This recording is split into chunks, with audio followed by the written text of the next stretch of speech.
본문을 보면 솔로몬이 얼마나 정치를 잘했고 얼마나 큰 업적을 남겼는지를 보여주게 됩니다. 1절에서 6절까지는 주로 솔로몬의 건축 사업에 대해서 이야기합니다. 6개의 절이지만 건축이라는 단어의 숫자만 살펴보면 8번이나 등장합니다. 솔로몬이 건축 사업에 굉장히 심혈을 기울였던 것을 알게 됩니다. 일단 성전 건축하는데 7년이 걸리고 궁궐 짓는데 13년이 걸려서 합이 20년이죠. 합이 20년 동안 그렇게 성전과 궁궐 건축을 맞추게 됩니다. 그리고 그것뿐만 아니라 2절에 후람이 솔로몬에게 되돌려준 성읍, 이 성읍들은 변방에 별로 가치 없는 그런 성읍들입니다. 솔로몬이 후람에게 선물로 주었지만 후람이 별로 쓸모가 없어서 되돌려준 성읍들인데 솔로몬이 그 성읍들을 잘 건축해서 이스라엘 자손이 거기 거주하게 합니다. 또 하맛소바를 쳐서 점령합니다. 솔로몬은 거의 전쟁을 하지 않았습니다. 주로 외교적으로 해결을 했고 이방 여인의 아내들을 데리고 와서 정략 결혼을 했기 때문에 거의 전쟁을 하지는 않았지만 하맛소바를 점령하는 유일한 전쟁 이야기가 나옵니다. 하맛소바는 저기 위에 북쪽에 다메섹 가까이에 있는 굉장히 북쪽 지역입니다. 거기까지 쳐서 점령하게 됩니다. 또 광야에 있는 다드몰을 건축하고, 광야에 있는 다드몰이 어디인지는 정확하게 알 수 없지만 광야에 있는 그러한 성읍도 건축하고, 국고성을 건축하고, 또 병거성, 마병의 성들을 건축하고, 그래서 자기가 건축하고자 했던 것들을 다 건축했다는 이야기입니다. 이러한 건축 사업을 하고 나면 솔로몬이 업적이 남는 거죠. 눈에 보이는 업적이 남는 것입니다. 이러한 건축된 성읍들을 보면서 이게 다 솔로몬의 업적이다 하고 남는 것입니다. 솔로몬이 이렇게 나라를 잘 다스림으로 말미암아 나라가 평안하고 번영하게 됩니다. 또 7절에서 그 이후에 보면 하나님께서 이스라엘 민족에게 완전히 진멸하라고 하는 가나안 족속들을 이스라엘 민족이 다 진멸하지 않았습니다. 일부가 남아 있었는데 그래서 솔로몬은 그들을 역군으로 삼아 일꾼으로 삼아서 오늘까지 이르렀다 그렇게 말씀하고 있습니다. 그들에게 강제 노동을 시킨 것이죠. 이렇게 많은 공사들을 할 때 그들을 인부로 삼아서 그들에게 노역을 시켰고 주로 이스라엘 백성들은 지휘관을 삼았습니다. 그래서 이스라엘 백성들에게는 노예로 삼지 않고 지휘관으로 삼아서 이방 민족들을 감독하고 공사하게 그렇게 만들었습니다. 자기 백성을 사랑하는 솔로몬 왕의 모습을 보여주는 것입니다. 솔로몬 왕은 왕으로서 이방 민족과 자기 민족의 정확한 구분을 두어서 차등을 두었던 것이죠. 그래서 자기 백성을 우대하는 그런 정책을 사용했습니다. 백성들에게 대해서는 그렇게 했고 하나님에 대해서도 자기가 왕으로서 해야 할 역할을 다 감당하는 모습을 보게 됩니다. 바로의 딸을 데리고 왔는데 다윗성에서 같이 살아야 되는데 다윗 왕궁에 이르지 못한다고 이야기합니다. 여호와의 궤가 그곳에 있었기 때문에 바로의 딸 이방 여인은 하나님의 궤가 있는 그곳에는 오지 못하고 따로 건축한 왕궁에서 살게 합니다. 별궁에서 살게 하는 것이죠. 하나님을 소중히 여기고 하나님께서 거룩하라 하셨는데 그 하나님의 궤가 이른 그곳에 거룩성을 유지하기 위해서 이방 여인이 자기 아내라 할지라도 그곳에 접근하지 못하게 한 것입니다. 솔로몬의 마음속에 하나님을 향한 그러한 열정이 있었던 것이죠. 그리고 이제 이렇게 건축 사업을 할 뿐만 아니라 성전을 이제 다듬고 성전 안에서 드려야 할 모든 절기, 제사, 예배 이런 것들을 다 정돈하게 됩니다. 13절에 보니까 모세의 명령을 따라 매일의 일과대로 안식일과 조화로와 정한 절기 곧 1년의 세 절기 무교절과 칠칠절과 초막절에 드렸더라. 이스라엘 민족이 정기적으로 드려야 할 그런 제사가 있습니다. 특별히 1년에 3번 큰 절기들이 있죠. 이스라엘의 모든 남자들이 예루살렘에 와서 제사를 드려야 하는 이 무교절, 칠칠절, 초막절이 있고 그리고 매일마다 드리는 안식일, 한 달에 한 번씩 드리는 초하루 절기, 이런 것들이 있었습니다. 모세의 율법대로 다 준행을 했습니다. 이렇게 모세가 정한 율법대로, 모세가 받은 율법대로 절기를 지킬 뿐 아니라 이제 다윗이 정한 규례대로 제사장들을 반차를 정해서 그 일과대로 제사장들을 성전을 섬기게 합니다. 그렇게 해서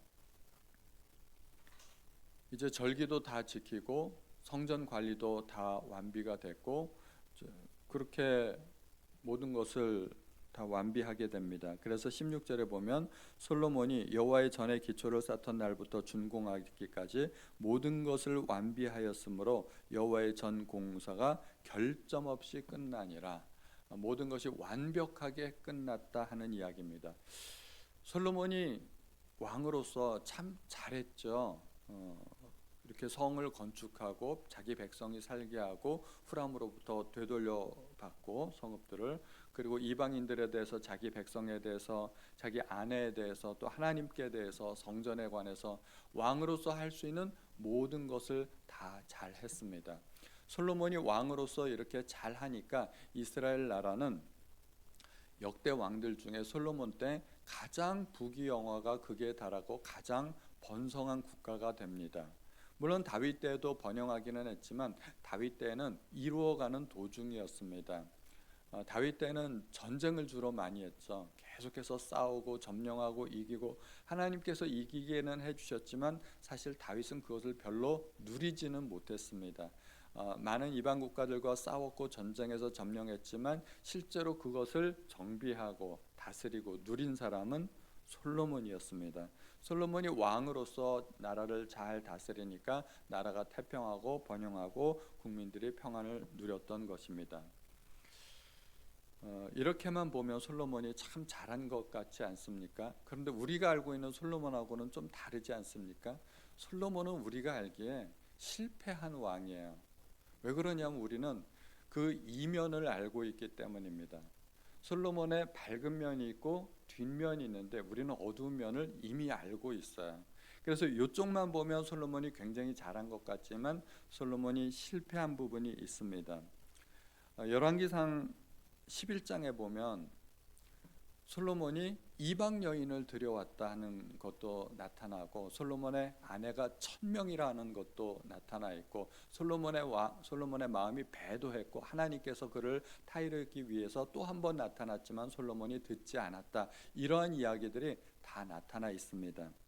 그리고 신명기 말씀에 보면 이스라엘 나라 가운데 왕이 세워지거든 왕이 금해야 될 3가지가 있는데, 병마를 많이 두지 말고, 아내를 많이 두지 말고, 은금을 많이 두지 말고, 그러니까 재산을 많이 쌓지 말고, 세욕의 눈이 어두워지지 말고, 군사력을 의존하지 말라는 말입니다.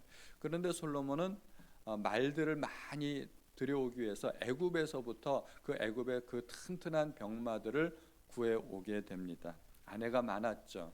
그래서 도합, 정실, 후실 다 합쳐가지고 한 1000명의 아내를 두게 되는데, 역대기에서는 그런 이야기들이 싹 빠져 있습니다. 역대기에서는 솔로몬을 굉장히 좋은 왕으로 이렇게 부각시키고 있는 것이죠. 사실은 다윗에 대해서도 마찬가지입니다. 열왕기가 있고 역대기가 있는데 똑같은 역사 이야기를 역대기에서 반복하는 이유가 뭘까요?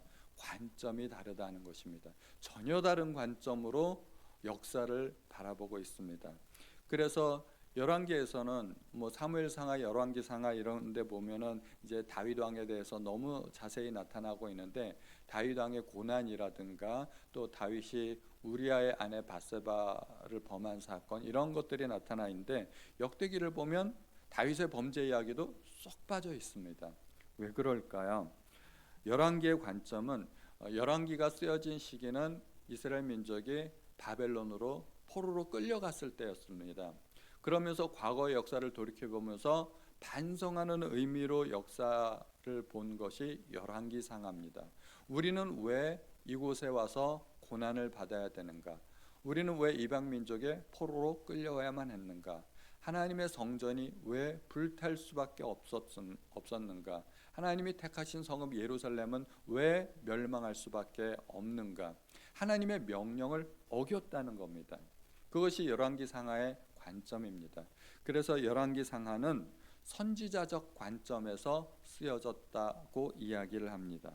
선지자적 관점에서 선지자들이 나타나서 하나님의 메시지를 선포하고 돌이키라고 말씀을 전하고 회개하라고 선포했지만 그들은 돌이키지 않았다는 것입니다. 그래서 열왕기 상하에서는 그들의 죄가 부각되는 것입니다. 그런데 이스라엘 민족이 이제 포로로부터 돌아왔습니다. 돌아와서 성전도 다시 재건하고 하나님의 뜻대로 살려고 하는데 참 이제는 문제가 된 것이 그들의 정체성. 우리는 과연 누구인가? 하나님께서 우리와 과연 함께 하시는 것이 맞는가? 우리는 여기서 어떻게 살아야 하는가? 이러한 것들이 문제가 된 것이죠. 그래서 포로기로부터 돌아온 그들은 역사를 새로 조명하게 됩니다. 우리는 하나님의 백성이다. 하나님의 택하신 백성이다. 그러한 관점에서 역사를 다시 바라보게 됩니다. 그래서 역대기에서는 특히 역대기 상을 보면은 우리가 그토록 읽기 싫어하는 족보가 그렇게 많이 등장합니다. 아담부터 시작하죠. 하나님께서 태초에 아담을 창조하시고 그리고 아브라함으로부터 다윗으로부터 우리는 이러한 백성이다. 하나님께서 우리를 선택하셨다 하는 그러한 관점에서 역대기를 기술하게 됩니다. 그래서 역대 왕들 중에 실수한 부분들을 조금 가리고 좋은 부분을 부각시켜서 우리의 선조들은 이렇게 훌륭한 선조들이었다 하는 것을 이야기하는 것입니다. 그래서 관점을 제사장적 관점이라고 이야기합니다.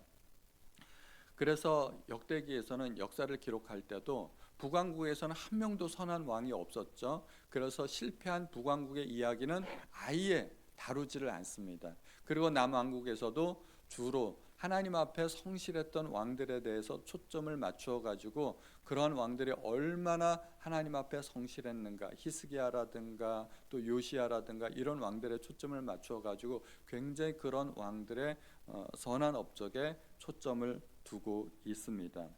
그래서 역대기의 관점을 보면은 다윗 언약에 많은 관심을 가지고 있습니다. 하나님께서 다윗에게 약속하신 그 영원한 나라, 하나님의 약속을 지키고 하나님의 명령대로 하나님의 율법을 준행하면 하나님께서 반드시 번영하게 해주시고 그 왕조가 영원히 굳건하게 해주시겠다고 하시는 그 다윗 언약에 초점을 맞추고 있습니다. 그러므로 우리는 이제 하나님 앞에 돌아가서 우리는 하나님의 백성이니까 하나님의 뜻대로 그렇게 살아야 된다 하는 그런 이야기입니다.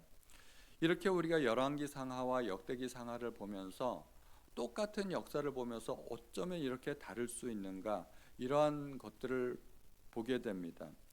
후람이 솔로몬에게 돌려준 성읍들에 관해서도 열왕기를 보면은 솔로몬이 후람에게 선물로 몇 성읍들을 주는데 변방에 정말 보잘것없는 선물들을 주었습니다. 후람이 성전 건축하는데 많이 도와주지 않았습니까? 그런데 선물로 준 성읍들이 너무 보잘것이 없어서 후람이 거기에 대해서 불만을 이야기하죠. 나에게 준 성읍들이 이러하니요 그러면서 불만을 토로하는데 여기서는 후람이 돌려줬다. 다윗이 되돌려받았다. 그리고 솔로몬이 되돌려받았고 그 성읍을 다시 건축했다. 이렇게 해가지고 좀 좋게 그렇게 표현하고 있는 것들을 보게 됩니다.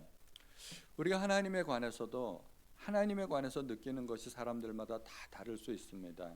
사랑과 자비와 긍휼이 풍성하신 하나님. 그런데 또한 하나님은 크고 두려우신 하나님.